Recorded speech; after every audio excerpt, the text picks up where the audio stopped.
la FNASAT, gens du voyage, donc on est la Fédération nationale des associations solidaires d'action avec les Tziganes et gens du voyage. On est une fédération qui a été créée en 2004. On fédère et on anime un réseau d'adhérents et de partenaires. Ce réseau, c'est 70 associations environ et des antennes. Et c'est aussi quelques collectivités en tant que membres associés. Nos objectifs, c'est de promouvoir dans l'intérêt général la juste place des gens de voyage dans la société, de viser l'égalité de traitement, l'accès aux droits et l'affirmation de la pleine citoyenneté des gens de voyage.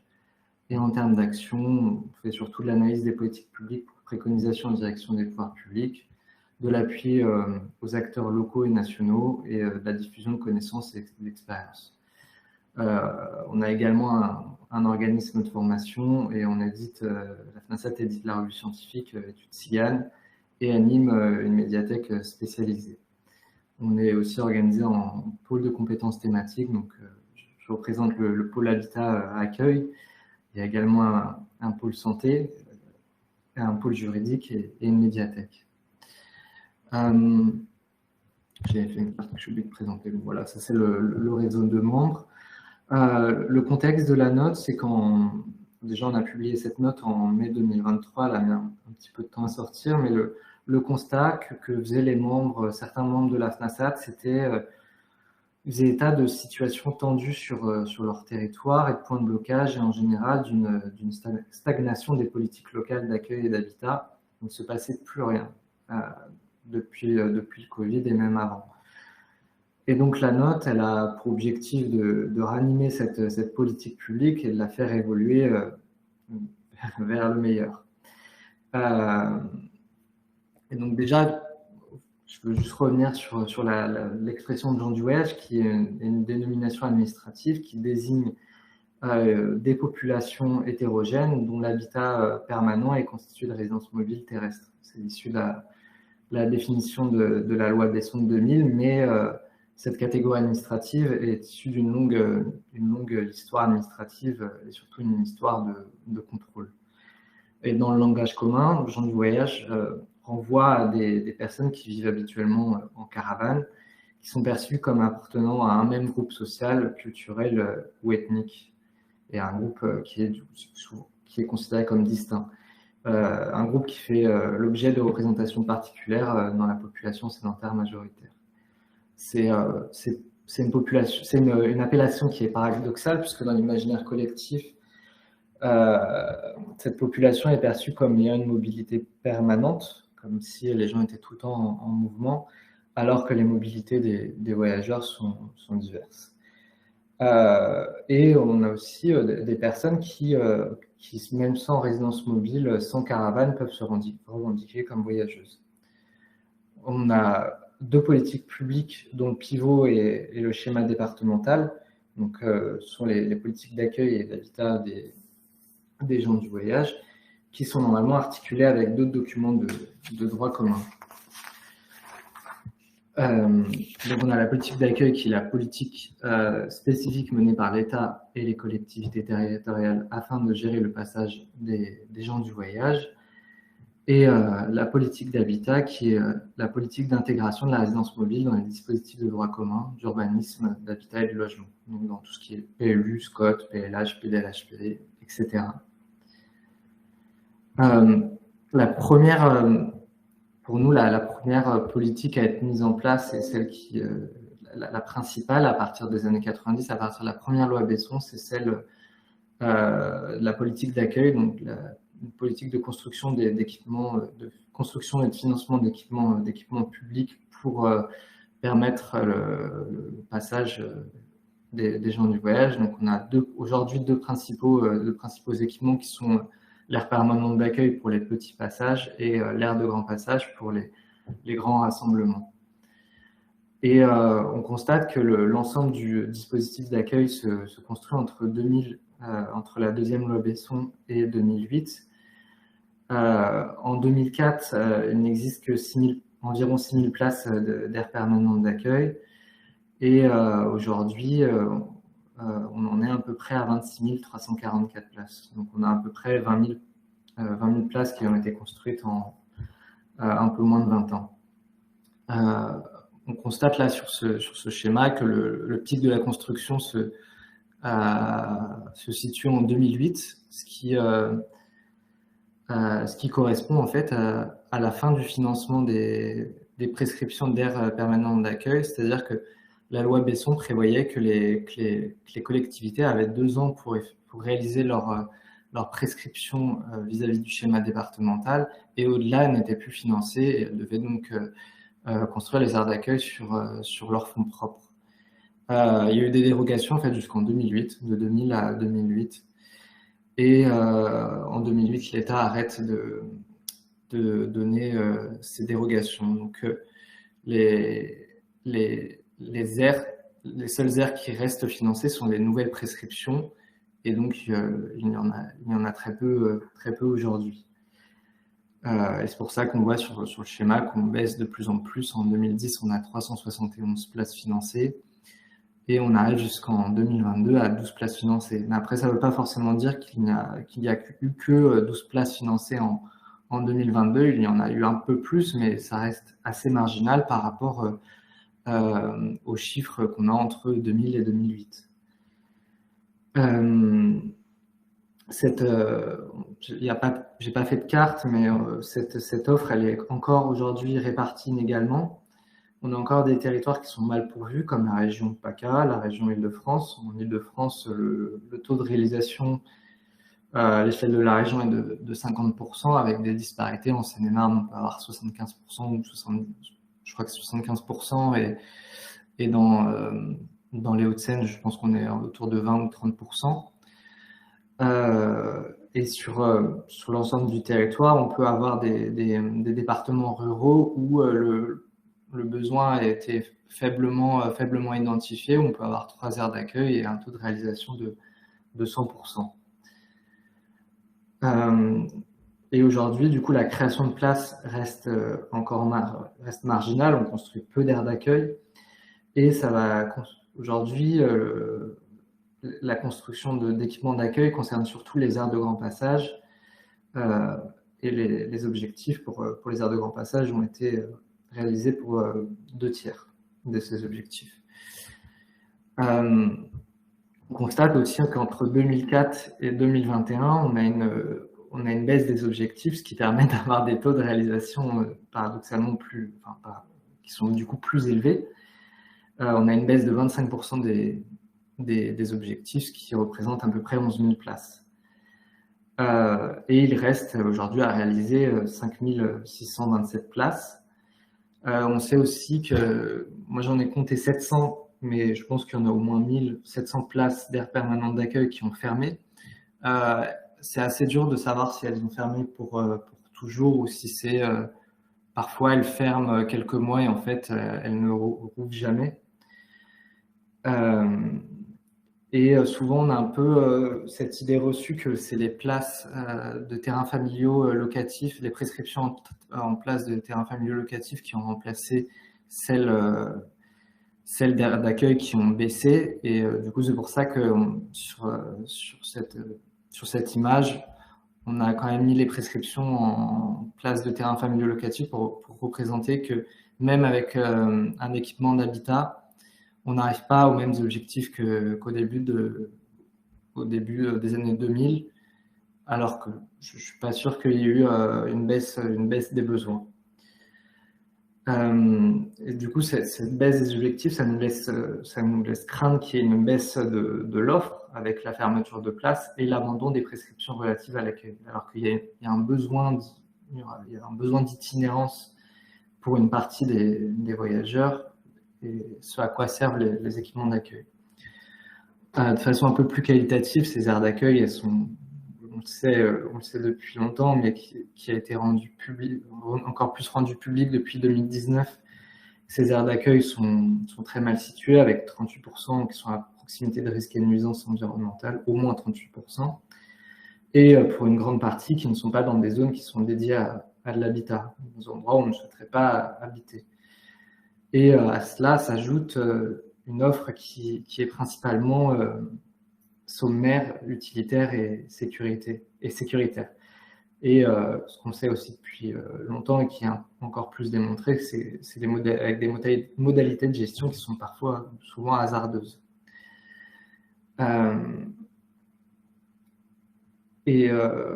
mais on a eu quand même une augmentation des normes qui ont fait qu'on est passé avec des aires où il y avait des équipements sanitaires qui étaient collectifs à aujourd'hui des équipements qui sont plus individualisés. Donc il y a quand même un petit peu plus de confort sur une partie des aires d'accueil qui ont pu être réhabilitées. Et donc, cette baisse des objectifs, elle s'accompagne aussi d'une gouvernance de la politique publique d'accueil qui est aujourd'hui au ralenti. Pour les prescriptions qui n'ont pas été réalisées, on n'a pas vu le pouvoir de substitution des préfets, du coup, le rôle de l'État, pouvoir de substitution qui n'a pas été ou peu appliqué. Des sanctions n'ont pas été prévues pour les collectivités qui n'avaient pas réalisé leur prescription. On a en plus des révisions de schémas départementaux qui sont souvent en retard. Un schéma départemental, c'est 6 ans. Il y en a qui n'ont pas été révisés depuis, en général, 2-3 ans, mais voire plus. En 2022, 31 schémas n'avaient pas été révisés. On a accolé aux schémas départementaux des commissions départementales consultatives des gens du voyage qui sont censés assurer le suivi des politiques publiques d'accueil et d'habitat à l'échelle du département, qui ont une régularité de présence parfois aussi hasardeuse. Et on a dans certains départements, des commissions ne se sont pas réunies depuis plus de 10 ans. Je pense que dans certains départements, elles se sont réunies une fois en 20 ans. Et en plus de ça, la cohérence, le suivi et la révision des schémas par le préfet de région ne sont pas mis en œuvre ou c'est très peu visible. Et de plus, la politique est caractérisée par l'absence de méthodologie d'évaluation préalable des besoins, qui repose en général sur des statistiques de police et peu sur des entretiens, par exemple, avec les ménages présents sur les territoires ou sur d'autres données. Et donc, on voit qu'en 30 ans de politique publique, celles-ci n'ont pas atteint leurs objectifs, que même ces objectifs ont baissé, que cette politique n'est aujourd'hui pas en mesure de répondre aux besoins de séjours de courte durée, notamment aussi parce qu'il n'y a pas eu assez de création d'équipements, mais aussi parce que, on le verra après, il n'y a pas eu la création d'une offre d'habitat adapté pour les ménages qui souhaitaient avoir qui avaient plutôt des besoins en termes d'habitat. Et donc, ce qui a fait que ces familles ont dû rester par défaut sur les aires d'accueil. Et donc, on peut dire que les équipements d'accueil ont pu répondre, mais vraiment par défaut, aux besoins des voyageurs en termes d'accès à des espaces de vie permanents, mais que ces espaces de vie ne sont pas adaptés. Et donc, de 2000 en gros, de 90 à 2010, la priorité est donnée surtout à l'accueil, ce qui a occulté la réponse aux besoins d'habitat des gens du voyage. Et concernant après les besoins des voyageurs par rapport à l'habitat, ce qui est déjà assez flagrant, c'est qu'on a une absence de chiffres officiels à l'échelle nationale. On n'a pas, par exemple, de chiffres sur les demandes en terrain familial locatif ou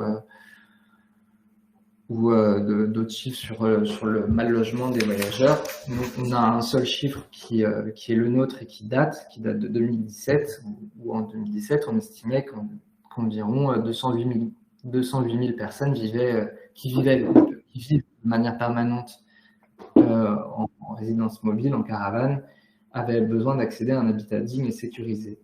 Et ce chiffre, il s'appuyait sur une analyse des politiques départementales, donc sur les plans départementaux de l'habitat, sur les PDLHPD, sur les schémas départementaux et sur des diagnostics de type mousse, etc. On a différentes situations de mal logement. On a des personnes qui sont installées dans des quartiers qui avaient été à l'origine créés pour sédentariser des voyageurs et où se développe aujourd'hui de l'autoconstruction, de l'installation de résidences mobiles qui n'étaient pas prévues, donc qui ne sont pas installées de façon confortable. Et on va dire qu'en fait, c'était pas adapté parce qu'il n'y avait pas eu de participation des familles dans le projet, qu'il y avait impossibilité de garder la résidence mobile alors que certaines personnes le souhaitaient. Une autre situation de mal logement assez courante, c'est l'errance contrainte à l'échelle du département ou d'un territoire plus restreint de type de métropole, comme autour de la plupart des métropoles. Je crois qu'autour de la métropole de Nantes, c'est 300 ménages qui tournent autour de la métropole sans trouver quelque chose d'adapté pour eux. Il y a l'installation, ce qu'on considère comme une forme de mal logement, c'est l'installation durable sur des aires d'accueil et où la rotation d'air en air sur un territoire restreint. Sur une aire d'accueil, on ne peut rester que 3 mois. Et donc, on est soit obligé de demander des dérogations ou de devoir sortir de l'air pour aller là où on peut. Et des installations sans titre ou précaires au regard de l'occupation avec des conditions de vie indignes ou des terrains en pleine propriété avec des aménagements qui sont non conformes au règlement d'urbanisme et ou qui sont insalubres. Et on sait qu'il y a différentes offres d'habitat qui existent. Donc il y a les terrains familiaux locatifs qui, en gros, sont des terrains avec une pièce de vie et des sanitaires. Le logement social en location ou en location accession et les terrains aménagés. Il y a aussi une offre privée classique avec la location et l'achat de terrains ou de logements. Et donc, on a une offre cette offre existante qui est aujourd'hui inégalement répartie et très limitée. Il y a 28 départements qui ne disposent d'aucune offre d'habitat public adapté. La moitié de l'offre de logements sociaux adaptés se situe dans 7 départements et 43% de l'offre en terrain familiaux locatifs se concentre dans 3 départements. Et 41 n'en disposent pas. C'est une offre d'habitat public adapté qui se constitue surtout à partir de 2010, mais à un rythme très lent. Et aujourd'hui, on n'a même pas une centaine de places de TFL qui sont financées chaque année, alors que le TFL est prescriptif depuis 2017 et donc finançable depuis 2017, avec des financements qui ont doublé en 2021. Mais ça n'a pas amené à une grosse production de terrains familiaux locatifs.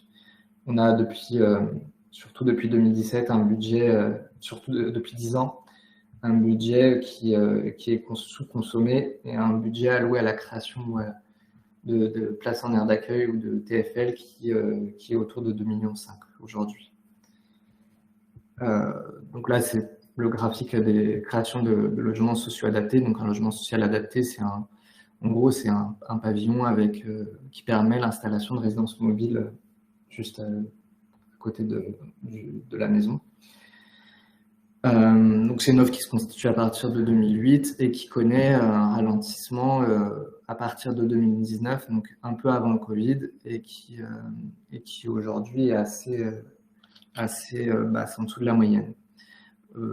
Et une trentaine de départements, comme je l'ai déjà dit, n'ont aucune offre. L'obstacle à ces projets, c'est dans les discours officiels, le principal argument qui va être avancé contre la réalisation des projets d'habitat, ça va être celui de la pénurie du foncier constructible et la difficulté à le mobiliser. Et ça peut être vrai par rapport aux enjeux d'étalement urbain, de la loi de zéro artificialisation nette. Mais nous, on pense, et comme d'autres, que cette sobriété foncière ne doit pas se faire au détriment des besoins sociaux qui sont prioritaires, comme celui du logement. On le voit dans certains territoires, on construit toujours des zones d'activité, mais le logement passe après. Un des obstacles également, c'est le prix du foncier et la forte densité dans certains territoires qui peuvent être des freins, des motifs budgétaires avec la baisse des financements, la baisse de la construction aussi du logement social en général, l'inflation. Pour le TFL, ça va être un modèle ou un équilibre budgétaire qui va être difficile à trouver pour les bailleurs sociaux, puisque les bénéficiaires de TFL n'ont pas automatiquement le droit aux allocations de logement. Mais par rapport à tous ces éléments, on observe surtout des phénomènes de rétention par les collectivités qui sont peu désireuses d'accueillir de nouvelles populations. On le voit, il y a des contestations de construction de logements sociaux, mais ça va être un peu accru quand ce sont des gens du voyage. Et du côté de l'initiative privée, donc c'est-à-dire des personnes qui achètent des terrains ou qui souhaitent louer des terrains. Ça va être également très compliqué puisque l'enquête de la NGVC l'avait déjà montré en 2012. On a une interdiction quasi systématique de l'installation de résidences mobiles ou de caravanes dans les documents locaux d'urbanisme. C'est bon. Si tu peux préciser l'acronyme NGBC pour tout le monde. NGVC, je pense qu'il y a William qui pourra mieux préciser que moi, parce que c'est l'Association nationale des gens du voyage citoyen. Ouais, c'est ça. Pardon.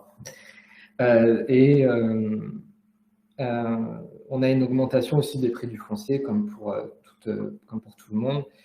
Et pareil que pour l'offre publique classique, un effet NIMBY, donc Not in my backyard, donc phénomène de rejet des gens du voyage quand ils achètent, même quand ils achètent des terrains.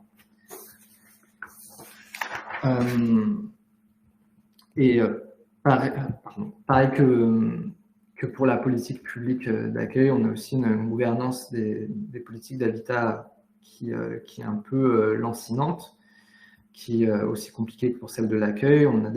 Comme je l'ai montré au début, on a peu de données sur les politiques publiques, et c'est souvent une politique publique qui est invisibilisée, c'est assez dur d'avoir des infos. C'est des politiques publiques qui sont renvoyées aux schémas départementaux, alors que la politique d'habitat vise à la prise en compte des gens du voyage, à la fois dans le schéma, mais aussi dans les politiques de droit commun, de type PDLHPD, PLH, etc. Et donc, du coup, le problème, c'est que le schéma départemental, il est prescriptif qu'en termes de terrains familiaux locatifs, alors que on a diverses offres de logements qui peuvent être réalisés à destination des voyageurs. Et donc, du coup, la seule solution qui reste souvent, c'est celle des schémas départementaux, donc c'est celle du terrain familial locatif, ce qui ne prend pas en compte toutes les solutions d'habitat. Et en plus, souvent, ce TFL, il est présenté comme une solution intermédiaire à la sédentarisation.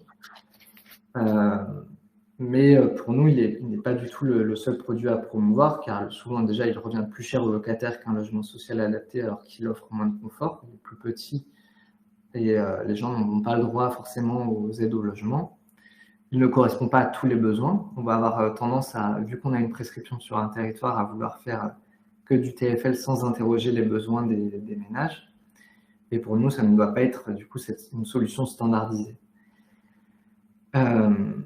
Et en termes de politique publique, on a souvent le défaut que l'identification des besoins et le montage de projets, ils relèvent souvent d'initiatives locales circonscrites à juste une temporalité. On fait des projets pendant un temps et ensuite on arrête.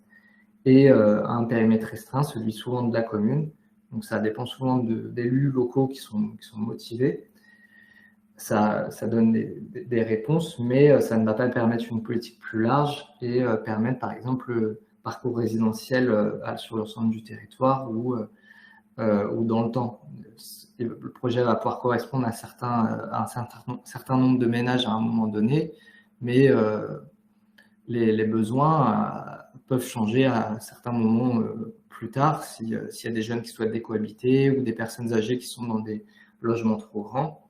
Du fait qu'il n'y a pas d'offre, ça bloque complètement le parcours. Et pour finir, je ne vais pas redétailler toutes les préconisations parce qu'elles sont dans le document, mais pour nous, la principale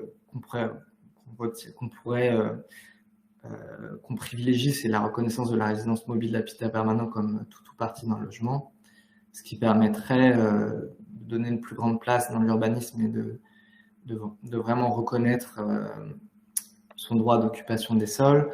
Ça permettrait aussi d'avoir sûrement, j'espère, des meilleures localisations dans des zones destinées à l'habitat, que les voyageurs aient les mêmes droits que les occupants de logements classiques, donc tout ce qui est aide au logement, aide par rapport au FSL, trêve énergétique, etc. Et d'améliorer la prise en compte des voyageurs dans les politiques locales d'habitat. Et puis après, sur les autres préconisations, je vais pas les détailler. Vous les retrouverez dans la note. Et voilà, c'est fini pour moi. Merci Clément. Donc, tu as été rapide. Si tu veux revenir plus en détail sur certaines propositions, n'hésite pas. Est-ce qu'il y a des questions parmi vous?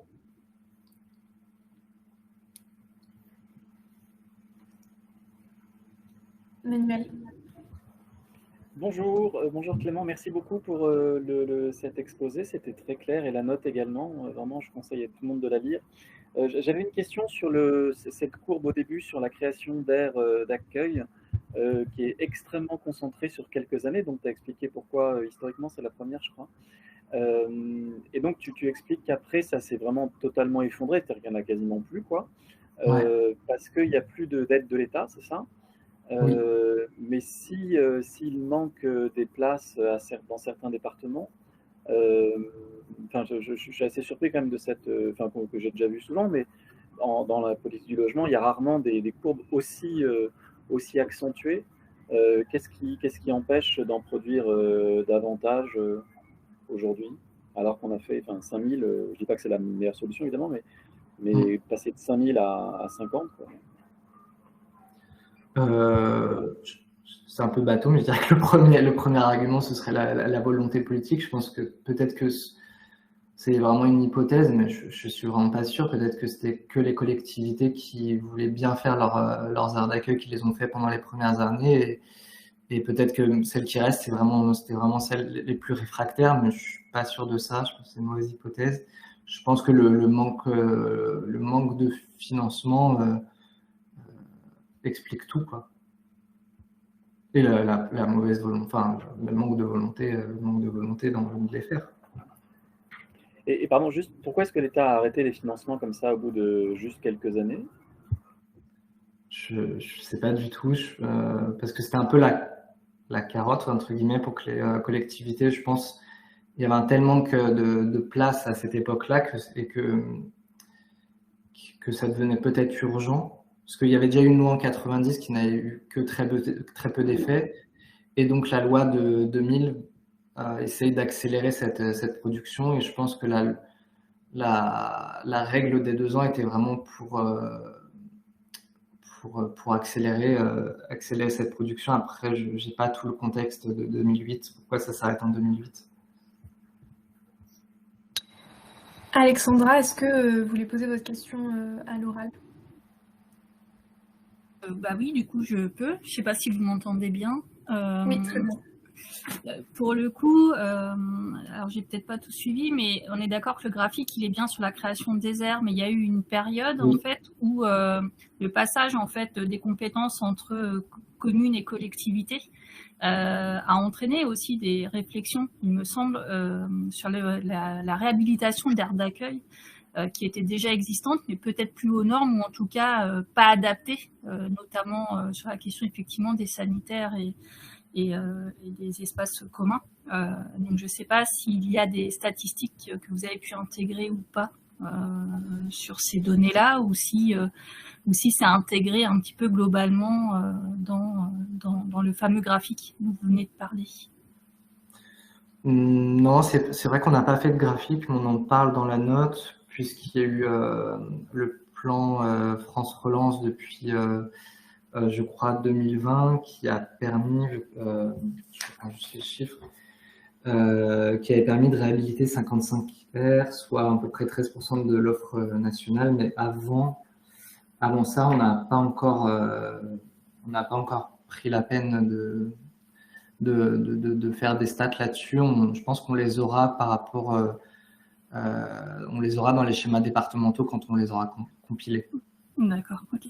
Parce qu'effectivement, pour avoir un peu travaillé sur la question à une période, la difficulté, c'était effectivement de dire on peut réhabiliter éventuellement des aires, mais la question des financières était quand même compliquée, en tout cas à négocier entre les différentes parties prenantes. Et puis derrière, la question effectivement la sédentarisation sur ces aires, alors non souhaitée et parfois juste liée à liée en tout cas à des difficultés économiques.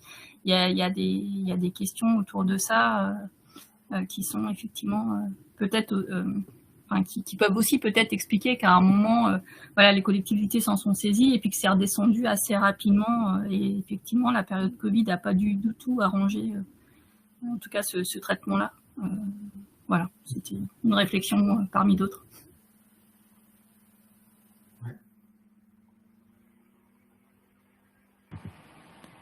Alors, j'ai une question. Est-ce qu'il y a des... donc là, vous avez listé vos revendications. Est-ce que dans les lois, les projets de loi qui arrivent, quelles sont les opportunités de plaidoyer que vous pouvez avoir pour porter ces revendications? Est-ce qu'il y a des perspectives d'évolution? Si vous avez publié cette note, ou est-ce qu'il n'y a pas vraiment de contexte propice en ce moment? Je dirais qu'il n'y a pas vraiment de contexte propice et que... Non.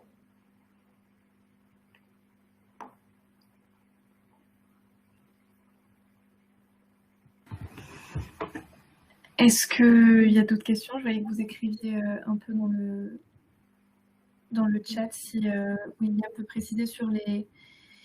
Il y a un nouveau dispositif DIAL pour les financements qui a été très faiblement doté. Est-ce que Clément, tu veux préciser?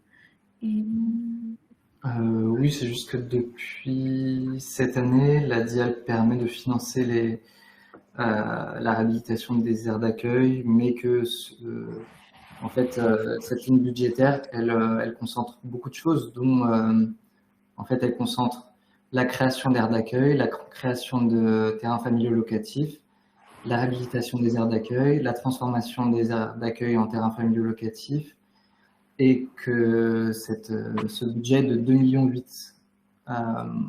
que ça ne permet pas de financer tous ces projets. Donc c'est vraiment à la marge. C'est 2,8 millions pour toute la France, donc ça je sais plus, ça permet pas grand-chose. Alexandra, je vous redonne la parole. Oui, pour le coup, c'est une autre question par rapport aux politiques publiques, effectivement. On voit bien qu'il y a un phénomène de séparation, en tout cas, entre la question des voyageurs et l'accès aux droits pour certaines politiques publiques. Est-ce que vous avez des pistes en tant que PASAT ou d'autres personnes qui sont présents aujourd'hui, sur lesquels il pourrait être possible de travailler ou en tout cas d'amener des éléments de réflexion et de travail, au-delà peut-être des négociations qui peuvent se faire au niveau des ministères quand il y a la commission des gens du voyage, mais est-ce qu'on a des pistes un petit peu concrètes là en ce moment qui pourraient s'ouvrir, même si ça me semble un peu flou aujourd'hui, de ce que je peux voir en tout cas. Est-ce qu'on a des pistes de travail éventuelles sur lesquelles on pourrait mener des réflexions, chacun à nos niveaux respectifs et en fonction de nos missions? Nous, pour l'instant, avec d'autres associations, vas-y, William. Non, vas-y, je t'en prie, j'irai après. Non, je pense qu'on va dire la même chose, mais avec d'autres associations au niveau de la Commission nationale, il y a une réflexion toujours sur la reconnaissance de la caravane comme tout ou partie du logement. Donc pour nous, c'est la première piste. Après, la question, elle est assez vague et assez large. Ça dépend à quel niveau territorial. Si du coup, je sais pas.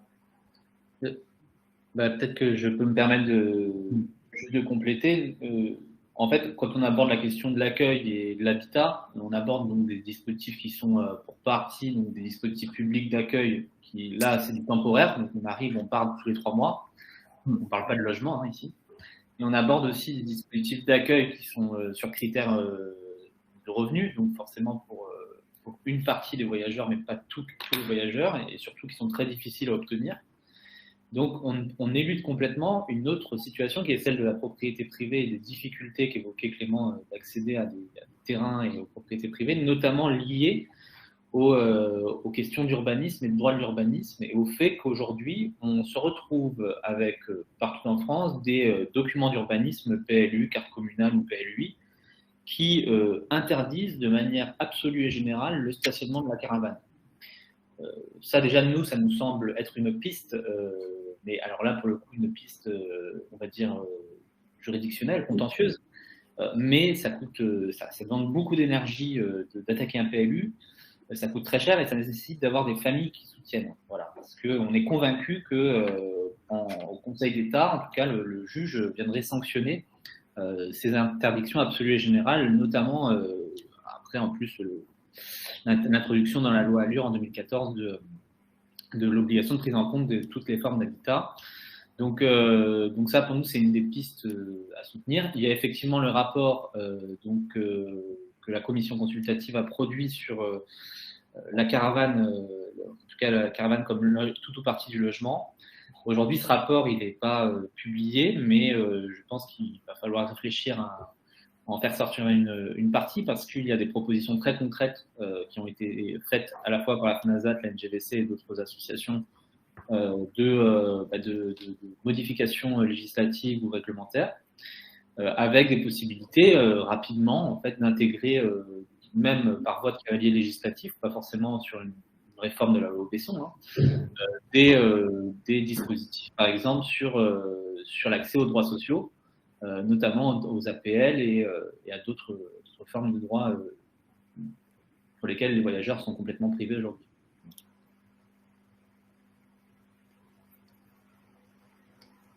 Voilà. Merci. Il y a une demande de précision d'Alexandra dans le chat. Si William ou Clément voulaient répondre. Est-ce que Alexandra peut préciser? Comment? Si, en fait, la caravane est considérée comme un habitat mobile, donc est considérée comme l'habitat traditionnel des gens du voyage. D'ailleurs, ce terme traditionnel, nous le questionnons, parce qu'il renvoie quand même à une forme de catégorisation ethnique déguisée. Mais la caravane n'est pas considérée comme un logement. On fait la distinction entre habitat et logement. Merci pour la précision. Manuel. Oui, sur l'accès aux APL pour les caravanes, est-ce qu'il n'y a pas, je crois, des CAF qui l'expérimentent à titre dérogatoire? Oui, du coup, c'est à titre dérogatoire sur une période de 2 ans, donc c'est assez précaire. C'est sur les fonds propres de la CAF. La CNAF n'a jamais souhaité vraiment statuer sur l'attribution automatique des aides au logement pour les locataires de TFL. Et sur les aires d'accueil. Ouais, pour compléter sur la CAF, là aussi, c'est très difficile parce qu'en fait, ça dépend des directions de chaque CAF avec des interprétations strictes ou non du logement. Et des fois, on a des positions sur l'interprétation stricte du logement qui ne laissent aucun espoir en fait, pour négocier un dispositif expérimental en local. Donc, effectivement, on aimerait beaucoup une prise de position de la CNAF au niveau national pour qu'on puisse travailler sur ça. Voilà. Et une des pistes aussi, c'est de travailler lors d'une réforme sur les droits sociaux, de travailler sur un cavalier législatif qui permettrait de réintroduire les personnes qui vivent, au moins les personnes qui vivent en TFL ou en aire d'accueil ou autre.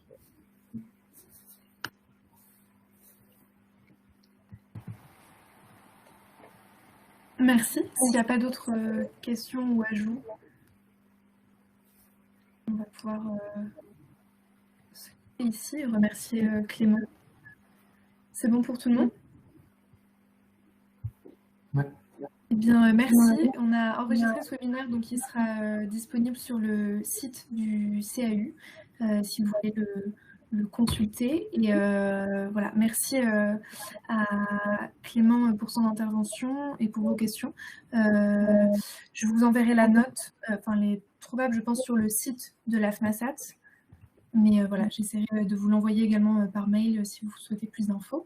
Et voilà, si vous voulez vous inscrire à notre prochain webinaire, vous aurez les infos également sur les réseaux sociaux du CAU. Merci à vous. Merci beaucoup. Au revoir.